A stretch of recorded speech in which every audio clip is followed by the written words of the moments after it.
और अब आग्रह करूंगा चौधरी वीरेंद्र सिंह जी से कि वो आए और हरियाणा प्रदेश के कोने कोने से आए हुए लाखों इन किसानों को, माताओं बहनों को, नौजवान साथियों को अपना संबोधन देने का काम करें। आपको संबोधित करें चौधरी वीरेंद्र सिंह जी। चौधरी छोटूराम अमर रहे, चौधरी छोटूराम अमर रहे, ताऊ देवलाल अमर रहे, ताऊ देवलाल अमर रहे, चौधरी वीरेंद्र सिंह जिंदाबाद।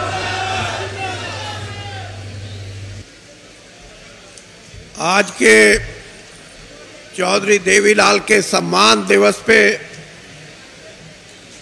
उपस्थित सभी महानुभाव, देवियों और सज्जनों, आज हमारे बीच में देश के सिर्फ पंजाब, हरियाणा या उत्तरी भारत के नहीं बल्कि सारे देश के सबसे सीनियर, वरिष्ठ और सबसे उम्रअंदाज प्रकाश सिंह जी बादल जो हमारे बीच में हैं। मैं जींद जिले का होने के नाते आपका हृदय से स्वागत करता हूं, आपका धन्यवाद करता हूं कि आप यहां आए। हमारे बीच में अभी फारूक अब्दुल्ला साहब बोल के गए हैं, वो भी वरिष्ठ नेताओं में हैं, और ओम प्रकाश चौटाला जी जिन्होंने इस कार्यक्रम को जींद की धरती पे जिसका आयोजन किया है, मैं उनका भी धन्यवाद करता हूं कि आपने जींद को छांटा इस काम के लिए। मेरे बहुत ही पुराने साथी भाई जगमीत बराड़, हम दोनों लंबे समय तक कांग्रेस में रहे। अब ये अकाली दल में है और मैं बीजेपी में हूं। मेरे साथ इस कार्यक्रम में उपस्थित और इस कार्यक्रम के संयोजक भाई अभय चौटाला जी, और वैसे एक मेरी सलाह है, देवीलाल जी ने कभी चौटाला नहीं लिखा, छोटूराम जी ने कभी गढ़ी सांपला नहीं लिखा, चौधरी चरण सिंह ने कभी अपना गांव नहीं लिखा, और तीनों इतने महान और इतने बड़े नेता हुए हैं। ओम प्रकाश चौटाला जी, आपकी गिनती आज हमारे समाज में, राजनीति में एक वरिष्ठ और हमारे बड़े बुजुर्ग नेता के तौर पे होती है। आप चौटाला लिखो ना लिखो, ओम प्रकाश नाम जब लिया जाएगा तो पहले ये सोचेंगे ओम प्रकाश। वैसे तो ओम प्रकाश नाम बहुत हैं, लेकिन इन्होंने हरियाणा की राजनीति में अपनी एक जगह बनाई। हरियाणा की राजनीति हमेशा चौधरी देवीलाल, जो एक कर्मठ और एक ऐसे नेता थे जिन्होंने इस गांव के समाज को लड़ने का,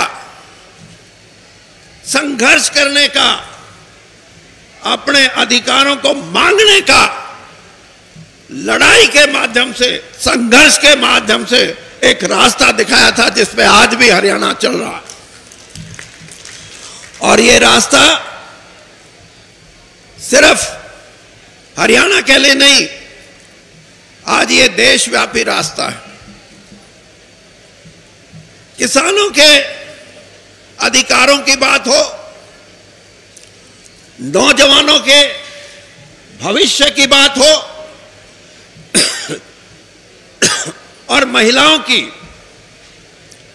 इनके अधिकारों की बात हो, इन अधिकारों को देश की आजादी से पहले किसान ने तो यह समझ लिया था कि भगवान ने ऊपर से उतार तो दिया, पैदा तो हो गया, लेकिन यूं ही घुट घुट के मर जाना है।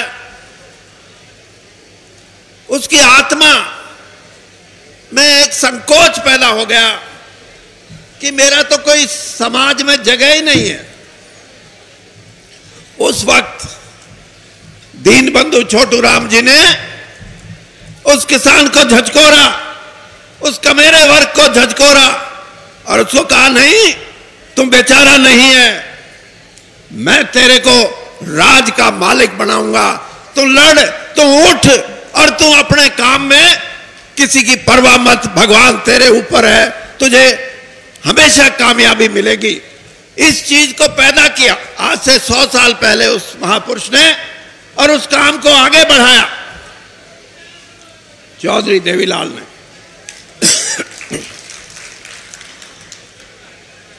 और आज जो संघर्ष की बात है, वो संघर्ष एक दिन में पैदा नहीं होता, एक महीने, एक साल, 10 साल में पैदा नहीं होता। संघर्ष के लिए सदियां लग जाती हैं। मैंने 1977-78 में पहली बार जब मैं एमएलए बन के गया, मैंने अकाली दल का एक हरियाणा विधानसभा के सामने अकाली दल का एक बहुत बड़ा कार्यक्रम विधानसभा का घेराव करने का था। मैंने उसको ऊपर से देखा, 4th फ्लोर पे हरियाणा सेक्रेटरीट से, कि बादल साहब बीच में चल रहे हैं और सैकड़ों कार्यकर्ता पुलिस की लाठियों को अपने हाथों पे ले रहे हैं, अपने हाथों पे ले रहे हैं। यह है संघर्ष की निशानी। और इसलिए देवीलाल जी ने जो किया, वो भारत के इतिहास में एक और बात भी मान, कि अगर कुर्बानी करने की बात आती है तो वो भी देवीलाल जी से आपको प्रेरणा लेनी चाहिए। आज तो लोग गांव की सरपंची के लिए, जिला परिषद की मेंबरी के लिए, एमएलए बनने के लिए, एमपी बनने के लिए, मंत्री बनने के लिए, मुख्यमंत्री बनने के लिए मर्यादित राजनीति को भूल जाते हैं और यह देखते हैं कि हमें कैसे मिले। लेकिन प्रधानमंत्री का सरपंच अपनी सरपंच नहीं छोड़ता, प्रधानमंत्री का पद त्याग करना, यह उस महान व्यक्ति की एक कुर्बानी की मिसाल है। मैं तो आपसे यह कहूंगा कि जितना योगदान इस समाज को जगाने में आदरणीय देवीलाल जी का रहा है, वो आपके अंदर एक ताकत, एक ऊर्जा बढ़ा के छोड़ के गया। उन्होंने ये कहा है कि संघर्ष ही एक रास्ता है, जिसके साथ संघर्ष में कई बार ये जरूर होता है, नेतृत्व की कमी हो जाती है, लीडरशिप नहीं मिलती। जब कांग्रेस पार्टी बनी थी तो जब तक महात्मा गांधी देश की आजादी की लड़ाई लड़ने के लिए आगे नहीं आए, 60 साल तक कांग्रेस पार्टी रही। लेकिन आजादी की लड़ाई अगर लड़ी तो महात्मा गांधी के आने के बाद। क्यों? क्योंकि देश की जनता ने सोचा, यह है नेता, ये लेके जाएगा अंग्रेज को बाहर और हमें आजादी मिलेगी। इसी प्रकार से 1975-76 में जब नौजवानों की क्रांति हुई, जिसको संपूर्ण क्रांति बोलते हैं, जिसमें सारी कांग्रेस का सफाया हो गया था, उसमें लीडरशिप, उसमें लीडर उभर के आए जयप्रकाश नारायण, और देश की जनता ने यह कहा कि यह है आदमी, इसके साथ जुड़ो, कामयाबी मिलेगी। देश को एक नई व्यवस्था मिली। इसी प्रकार से चौधरी देवीलाल ने, आंदोलन तो बहुत हुए, लेकिन उन आंदोलनों में जो आंदोलन हुआ वो न्याय युद्ध का था। वो कामयाब क्यों हुआ? क्योंकि एक देवीलाल जी के रूप में एक नेता सामने आया, लोगों ने कहा इसके साथ लग जाओ, 36 बिरादरी उनके साथ लग गई, वो आंदोलन सफल हुआ। आज भी जिस आस में आप और हमें, आज मैं आपको ये बोल के जा रहा हूं, मेरे शब्द लिखना, जगमीत बलाट से मेरी बात अभी हो रही थी।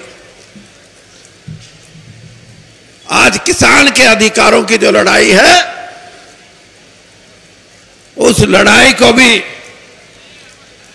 कोई देवता आएगा, कोई ऐसा पल आएगा, कोई ऐसी परिस्थिति पैदा होगी कि किसान भी ये कहेगा कि ये है, लग जाओ सब इसके साथ, और वो कामयाबी मिलेगी।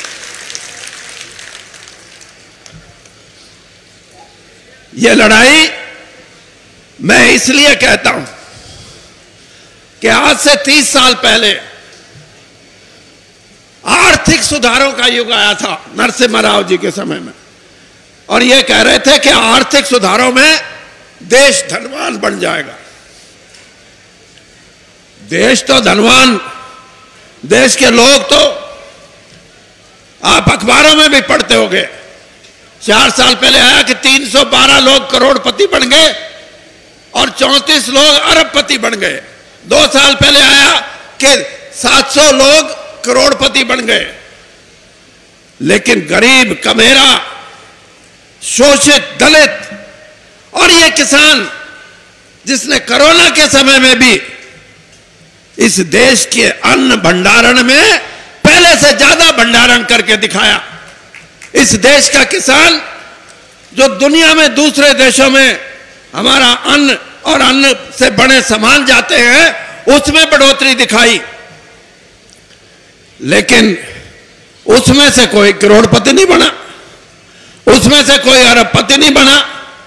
ये लड़ाई इस बात की है, आज लड़ाई इस बात की है कि ये देश की दौलत, धन, संपदा, सोना, चांदी, हीरे जवाहरात, इस पे कुछ लोगों का कब्जा है। इसमें किसान क्यों नहीं आता, इसमें कमेरा वर्ग क्यों नहीं आता, क्यों नहीं उसको सम्मान मिलता? जिस दिन इस देश का आदमी यह समझने लगेगा कि मैं भी इस देश का नागरिक हूं, मेरे को तो सम्मान नहीं, मेरी आर्थिक अवस्था तो बड़ी नहीं, तो भाई फिर आपको लगेगा कि कुछ ना कुछ परिवर्तन आया। मेरी एक सोच है, जमाना बदल रहा है। पहले जिसको हम प्रजातंत्र कहते थे, जिसमें 51 वोट ले गया, 49 वाला खारिज, 51 वाला आगे।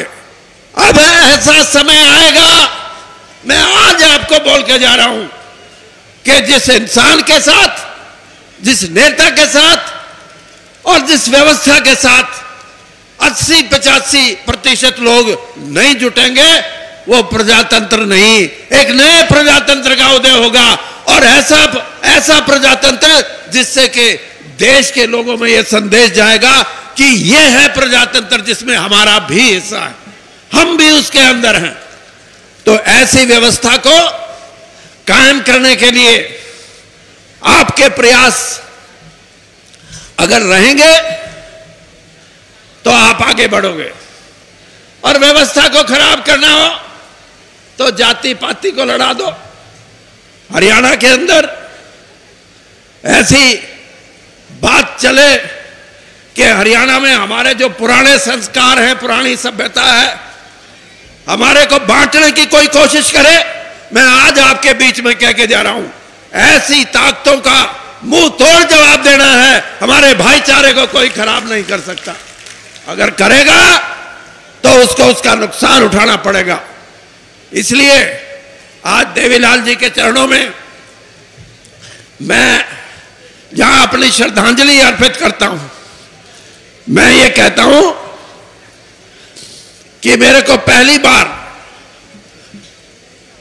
चौटाला जी ने निमंत्रण दिया कि वीरेंद्र राणा भाई, इनको ये था कि शायद वो बीजेपी में मेरा नहीं आओगा, नहीं आओगा।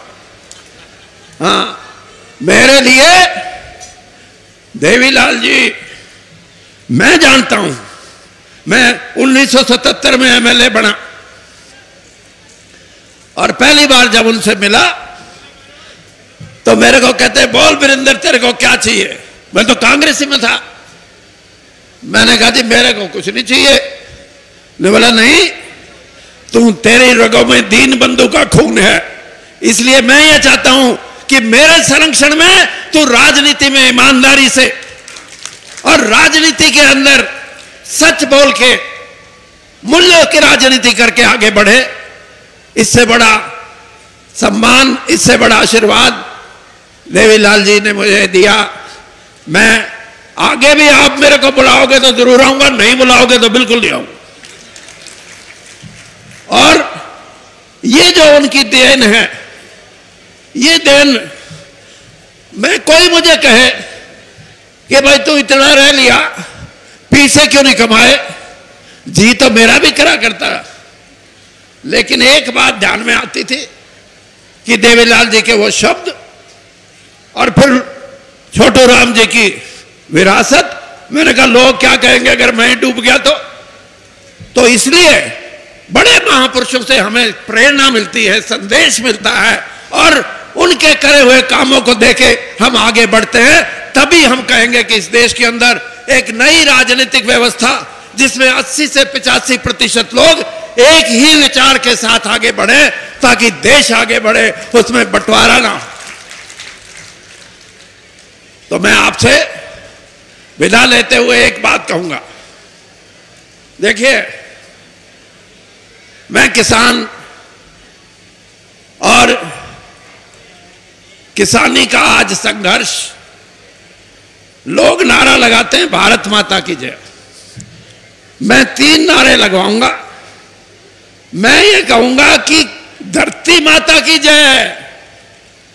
भारत माता की जय तो है ही, लेकिन आज हरियाणा से जितने भाई आए हुए हैं सबको मैं ये कहूंगा, मैं बोलूंगा धरती माता की आपने जय बोलना है। धरती माता की, धरती माता की, भारत माता की। इन शब्दों के साथ मैं फिर चौटाला साहब का बहुत हार्दिक धन्यवाद करता हूं कि इन्होंने मुझे मौका दिया और मुझे यहां बुलाया। धन्यवाद। जय हिंद।